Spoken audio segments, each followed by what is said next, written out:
Siamo entrati nel cuore dei riti del Triduo Pasquale. Stamane la tradizionale processione del Venerdì Santo, in ricordo della passione e morte di nostro Signore, ha chiamato a raccolta una moltitudine di fedeli per una giornata di riflessione e preghiera.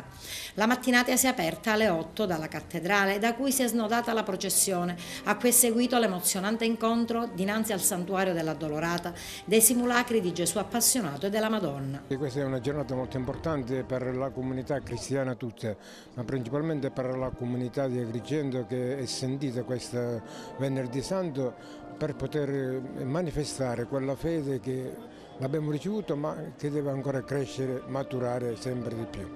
Da moltissimo tempo diamo la possibilità alla cittadinanza di professare la loro fede con la pietà popolare, diciamo così.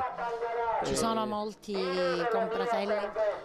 Ma come numero siamo un bel po', come le vede. Saremo sulle 250, però diciamo che la presenza massiccia è proprio durante la processione del Venerdì Santo. Noi siamo attivi tutto l'anno con un programma specifico che ci vede coinvolti, diciamo così, per poter crescere sia dal punto di vista morale che spirituale. La processione per noi rappresenta il culmine della situazione, cioè il portare all'esterno quello che noi professiamo all'interno. Da più di 350 anni tanti fedeli raccolti all'interno della confraternita della Madonna Addolorata. È una processione che ad Agrigento esiste più di 400 anni, perché prima è iniziata la confraternita del Santissimo Crocefisso e si accompagna per le vie della città fino ad arrivare al Calvario, l'icona di Gesù appassionato della Madonna Addolorata. La confraternita ha 300 iscritti come devoti, ma i veri confrati e consorelle ruotano intorno a un numero di 50 persone. In processione, come per tradizione, anche autorità cittadine con in testa il sindaco Marco Zambuto.